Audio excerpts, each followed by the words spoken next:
Sir बड़ा हंगामा है यहाँ पे। एक तरफ शेख रशीद साहब को अरेस्ट किया है और एक के बाद एक अरेस्ट करते जा रहे हैं। वैसे फवाद चौधरी साहब को छोड़ दिया गया है और वो रोते हुए भी नजर आए हैं, लेकिन अफसोस की बात ये है कि अली वजीर जो है उनके बारे में कोई बात नहीं की जाती।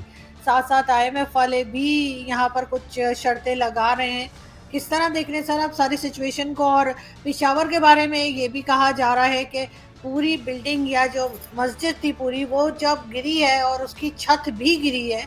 ये भी कहा जा रहा है कि इस तरह की जब हादसा होता है तो वो सिर्फ सुसाइड बॉम्बर नहीं होता, बल्कि कहीं ना कहीं मस्जिद में और जगह भी बारूद मौजूद होगा। बहुत से सवालात हैं, बहुत से शक शुबे और इल्जामात भी लग रहे हैं। देखें आरजू, मेरी नजर में ये APS के टक्कर का हादसा है। 101 लोग जो हैं वो शहीद हो चुके हैं। मैं उन्हें शहीद इसलिए कहूंगा कि देवर नॉर्मल पुलिस ऑफिसर्स, पुलिस के उन्होंने यूनिफॉर्म पहने हुए थे, अपने बच्चों का रोजगार कमाने के लिए वहां थे। मैंने बड़ी इस पे इंटेंसिव रिसर्च की है, इस खासकर पेशावर के वाकये पे।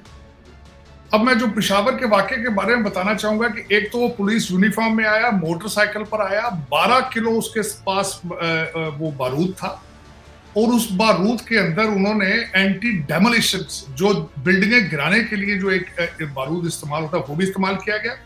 और उनकी रिसर्च इतनी ज्यादा थी कि ये मस्जिद की बिल्डिंग का पिलर कोई नहीं था और उन्हें पता था कि जब तक इसकी मेन दीवार नहीं गिराएंगे, छत नहीं गिरेगा, तो छत गिराया गया। अब वो जगह क्या है? वो पाकिस्तान में पेशावर का रेड जोन था। 3000 पुलिस वाले वहां पे रिहाइश पजीर थे, इंक्लूडिंग RPO। अब वहां पे उनको एतराज ये है, कहते हैं जी हमारे पास इक्विपमेंट मौजूद नहीं थे। भाई 417 अरब रुपया आपको दिया गया पिछले 9.5 साल में, वो कहां गया है? वहां पे आजकल सुना है आपके जो एक 25 साल के जो पुराने वजीर हैं, जिनकी दाढ़ी मूछ भी नहीं आई, 74 कनाल के अंदर अपना घर बना रहे हैं पेशावर में। अंदर 12 कनाल पे एक लेक बनाई जा रही है आपके पेशावर की म्यूनिसिपैलिटी, उसको उनके इक्विपमेंट इस्तेमाल किए जा रहे हैं। ये हालात है। अमीरुल मोमिनीन के साथी हैं बड़े करीबी, उनके पास मेरे पास बड़ी इंफॉर्मेशन भी मौजूद है। आजकल भागते फिर रहे हैं वो, 74 कनाल पे वो घर बना रहे हैं। मैं जो बताना चाहूंगा कि वहां हिस्टोरिकली क्या हो रहा है। आज तक हिस्ट्री में पाकिस्तान की पुलिस ने जुलूस नहीं निकाला, वहां पे उन्होंने जुलूस निकाल के चीखे हैं पुलिस वाले। उन्होंने कहा है हमें मालूम है, जो नामालूम है वो हमें मालूम है। ये नारा था उनका। और जो दुख वाली बात यह है, 101 जनाजा उठा पुलिस वालों का, जो 9.5 साल जिनको उन्होंने प्रोटोकॉल दिया PTI वालों में, उनमें से एक भी शख्स उनके जनाजे में नहीं था। एक भी शख्स। कहां थे? जमान पार्क के बाहर पश्तो में गाने लगा के रक्स हो रहा था। और दूसरा जो सबसे बड़ा दर्दनाक वाकया यह है कि आपने इजलास किया इस पेशावर के हादसे पर। असेंबली के इस वक्त जो कोरम पूरा करने के लिए 86 मेंबर चाहिए, वहां पे 25 बैठे।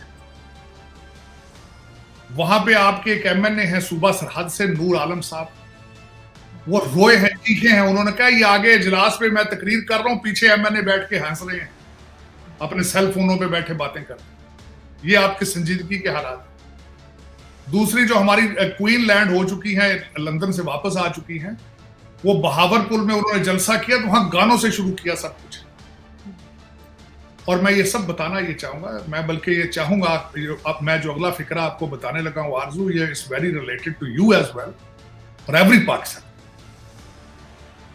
जहां ये सारी खिचड़ी पक रही है, जहां पे वो पहुंच चुके हैं, अमेरिकन असला लेकर पहुंच चुके हैं, जो 85 करोड़ का तोहफा अमेरिका ने दिया उनको। फासला क्या है? 2 घंटे 33 मिनट का फासला है पेशावर और इस्लामाबाद। 187 किलोमीटर है। 2 घंटे 33 मिनट लगते हैं इस्लामाबाद में पहुंचने के लिए।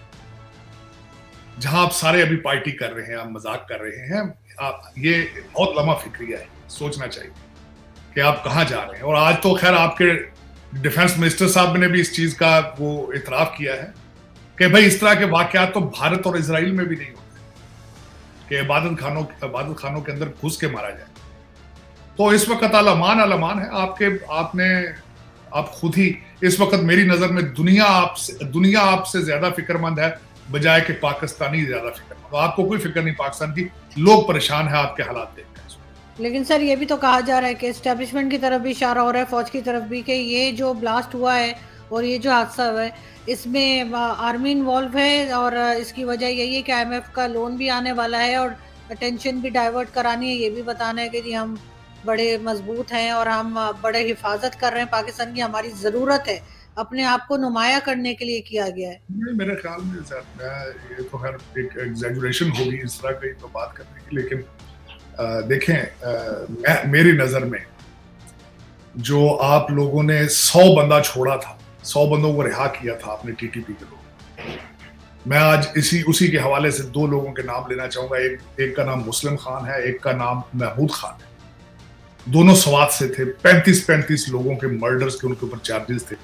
आपने अपने कानून का, आइन का आर्टिकल 45 लगा के सदारती उनको माफी दे दी और इस तरह के 100 लोग थे जिनको छोड़ा था।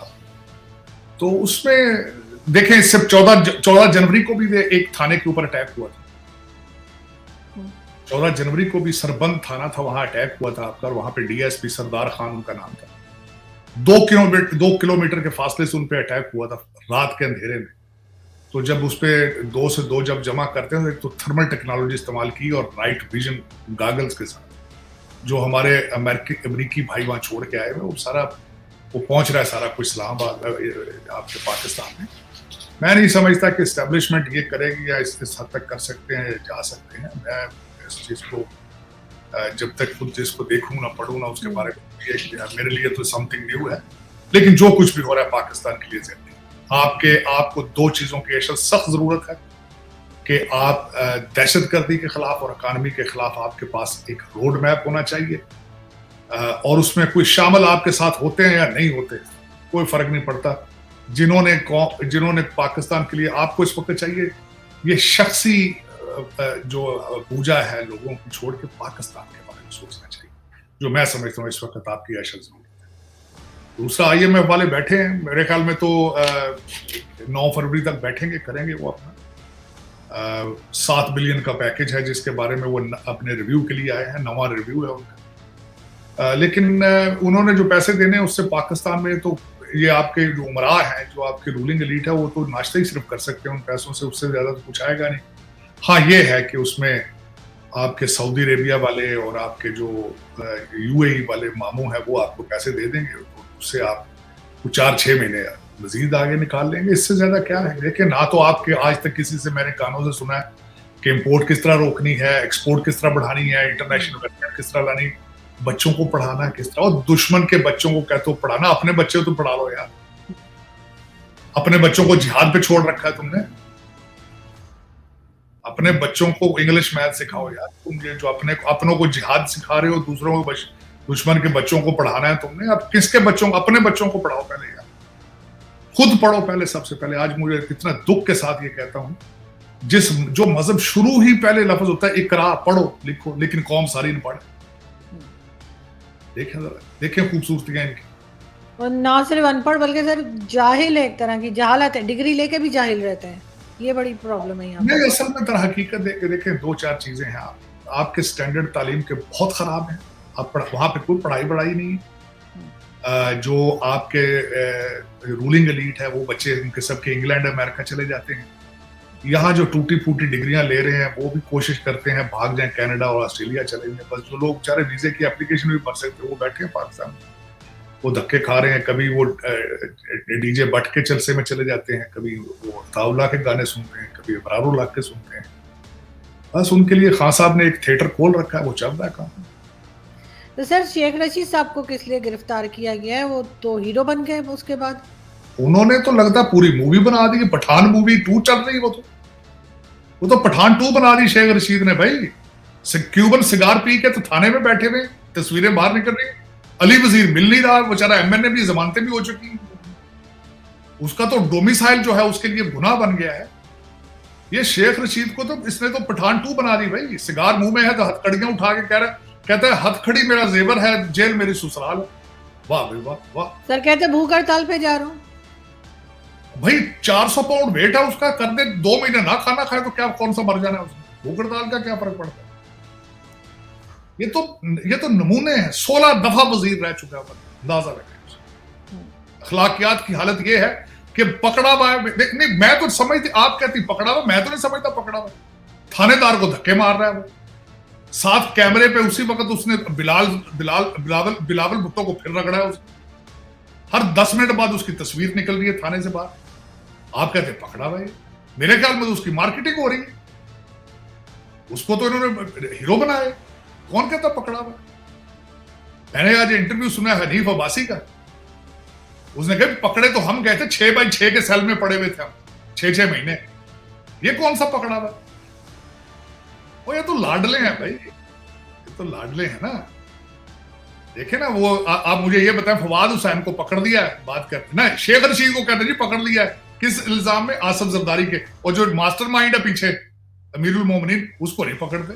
सेम केस में, बिल्कुल सेम केस में आसिफ जरदारी के ऊपर एलिगेशन है, शेख रशीद को तो चलो पकड़ दिया, तो मिस्टर हैंडसम क्यों फिर रहा है बाहर?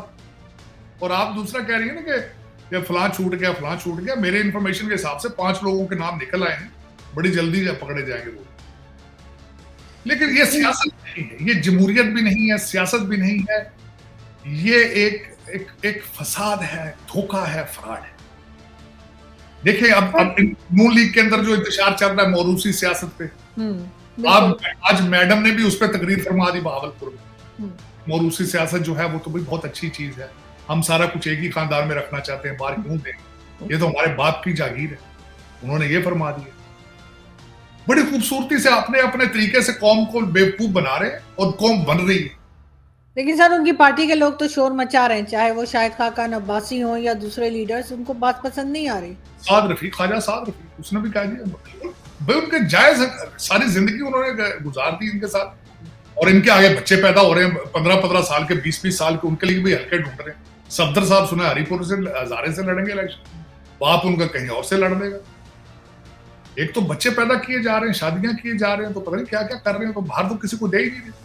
सर फायदा क्या होगा? इकोनॉमी की जो हालत है वो तो सारी दुनिया जानती है। ये क्या अब मजीद क्या खा पाएंगे ये लीडर बन के, प्राइम मिनिस्टर बन के, क्या फायदा होगा?